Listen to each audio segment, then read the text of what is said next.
ng Marcelo card. Midshipman Marcelo. Marcelo card. Ng Francisco Francis Panes, James Xavier, Senator Ruel. And we are reporting for new lubrication for that clear lubrication according to you. Okay, let's see.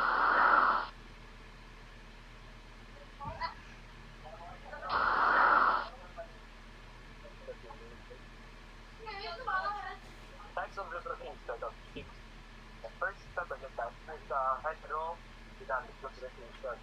With the moving surface is a kind of lubrication oil continuously produced on oil fields and sufficiently in the saturated pressure combined with the motion moving elements like the firm and stands into the journal bearings engineers are lubricant hydrodynamically. The forward shaft creates a wedge that pumps fluid that fills between the crankshaft journal and the main wall. Because they have a coverage wedge that is hydrodynamic lubrication. Thrust, bearing, and tilted pads design also have this kind of lubrication. Ang definition sa hydrodynamic lubrication is lubrication continues to treat oil fields separate the moving surface. The oil fields is generated to the motion in the part of the pressure that creates postulatabulita at yung mga engine. Ang condition naman sa hydrodynamic lubrication, static firm lubrication is a wedge of oil forms as a rotating or moving parts created with pressure incurring separation of the surface consistent metal to metal contacts. A perfect example sa ating hydrodynamic lubrication na thick firm lubrication is a journal bearing. A journal bearing ibang example sa para sa makita sa ating main engine where is a wedge-shaped oil field is filled between the bearing and the shaft. Next natin yung example naman sa exhaust gun with a filled pad design which create a converging wedge for hydrodynamic lubrication. Okay, next page please. Ang next step naman natin is hydrostatic lubrication. Hydrostatic lubrication is an oil field who cannot be developed because all the movement of oil pressure must be provided. Externally for moving parts, this kind of lubricant is well known. Similar to hydrostatic lubrication, the relative movement of heavy slow-moving elements is insufficient to achieve self-produced pressure for lubrication. Hence, external pressure is applied usually on top resistance. For instance, a lot of crossheads bearing beside sense calls for extra crosshead lubrication. Tend to increase the crosshead lubrication pump, increase the pressure for lubrication, the crosshead bearings between the pressure that's generated. Ang definition sa ating hydrostatic lubrication naman. Muli sa types ng lubricant is used when moving a load and that generates the the pressure to form an oil field. Instead, an external pressure is applied using a pump. Paggamit mo sa akin hydrostatic lubrication, ginagawa natin sa pump. Dapat sa pump o water pump, etc. Ang usage ng hydrostatic lubrication natin is differential for slow moving and heavy parts. When the self-generated pressure is considered ang isang point naman sa hydrostatic lubrication is not present well in marine engineers which will enable the external cost for the lubrication to the slower than the so that's all for my part. Always teaching conference talk. Next slide please. And I'm Midshipman Moancil, and I'm gonna tackle about the boundary lubrication or thin film lubrication. In this type, there's a thin film between two rubbing surfaces, which might have a surface contact. Boundary lubrication is used because of relatively slow low speed. When the load is so high and it is not meant to maintain a full oil film lubrication, boundary lubrication is established particularly at low relatively speed between the moving or sliding surface. The oil film thickness may be reduced to such a degree that metal-to-metal contact occurs between a moving surface. The oil film thickness is so small that the oiliness becomes predominant for boundary lubrication. Muna nga ako example la. So, mo sa bike chain. Ano siya? A bike chain is a great example of boundary lubrication. When you pedal a bike, the chain link against each other under load.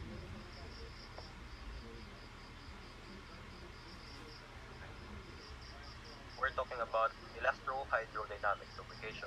In this type of lubrication, the lubrication film thickness considerably change with the elastic deformation of surface. In this scene in line or at the point of contact between rolling or sliding surface. For example, rolling contact bearing and meshing gear kit. Elastic deformation of metal occurs and there is an effect of high pressure on the lubricant. Example, mga car engine ang mga bearing nila. A car engine crankshaft bearing are a prime example of the elastrodynamic lubrication.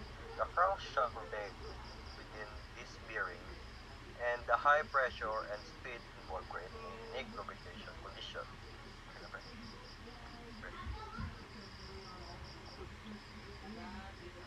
That's all about the elastro-hydrodynamic lubrication. Thank you. Once again, I'm Midshipman Juansil. Good afternoon, everyone. I'm Midshipman Marcelo. I'm talk all about the function of marine engine lubricating system. The marine engine lubricate is very important to our engine because it minimizes our friction between the moving parts, the wear and the tear. It provides also the cooling effect of the engines and the cushioning effects against the vibration caused by engine, and also it helps to carries out the internal cleaning of the engine. That's why we use engine lubricant oil. It helps our engine to generate smoothly and to avoid engine defects.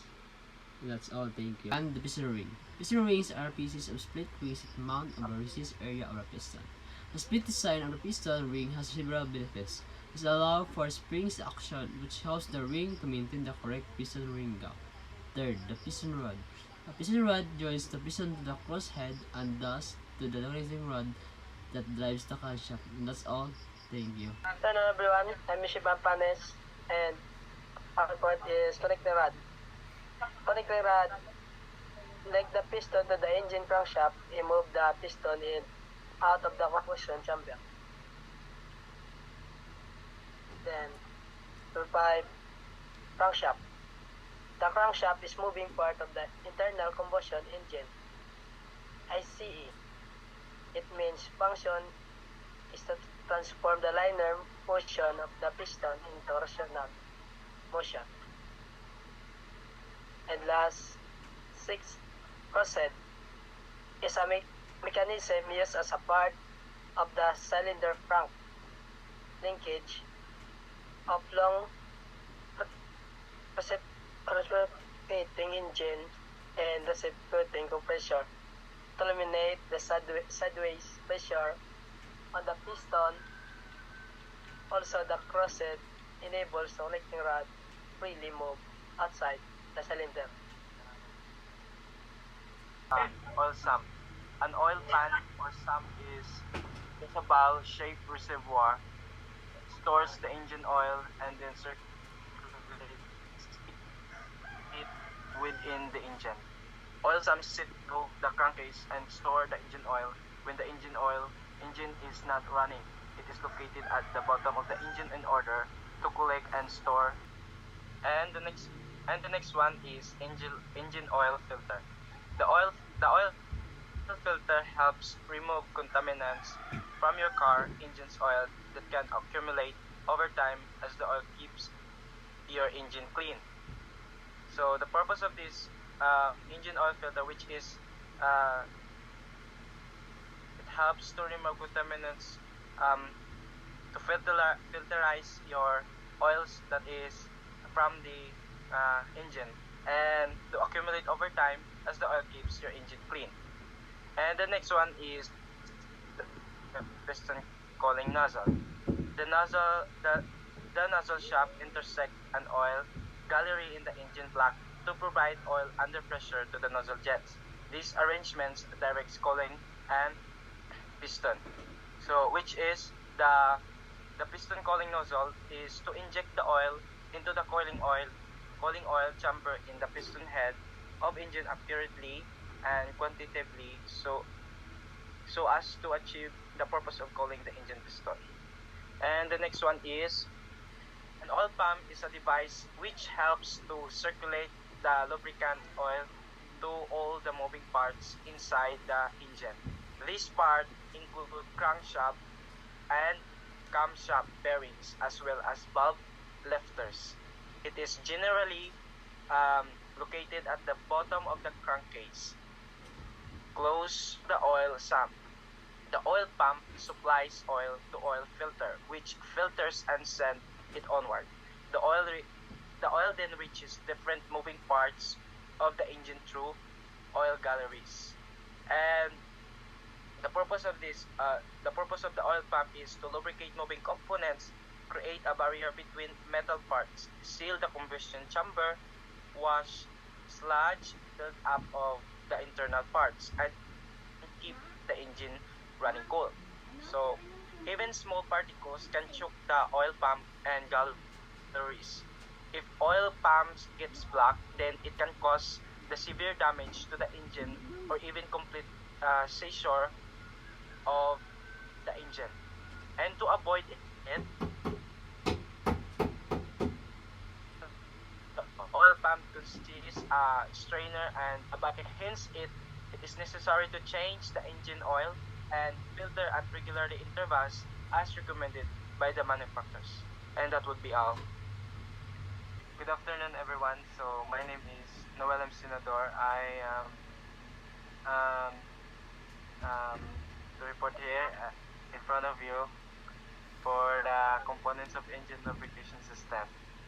And these are the oil sump, the engine oil filter, piston cooling nozzle, and the oil pump. I am Midshipman Gloria. I will talk all about the oil galleries. In order to get better performance and longer engine life, it is essential that the engine oil quickly reaches the moving parts of the engine. For this purpose, manufacturers provide oil galleries within the engine. The oil galleries are nothing but series of interconnected passages which supply the oil to the remotest parts of the engine. Oil galleries consist of a big and small passages drilled inside the cylinder block. The bigger passages connect to the smaller passages and supply the engine oil up to the cylinder head and overhead pump shafts. The oil galleries also supply the oil to the crankshafts bearings and camshaft bearings through hole drilled in them as well as to value lifters or tappets.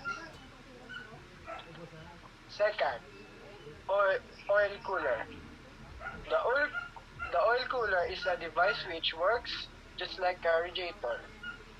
It cools down the engine oil which becomes a very hot.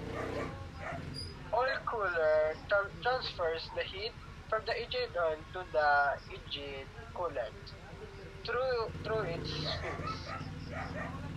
Oil cooler, which helps to maintain engine oil temperature, also keeps its viscosity under control. Additionally, it retains the lubricant quality, prevents the engine from overheating, and thereby saving it from your end. Thank you.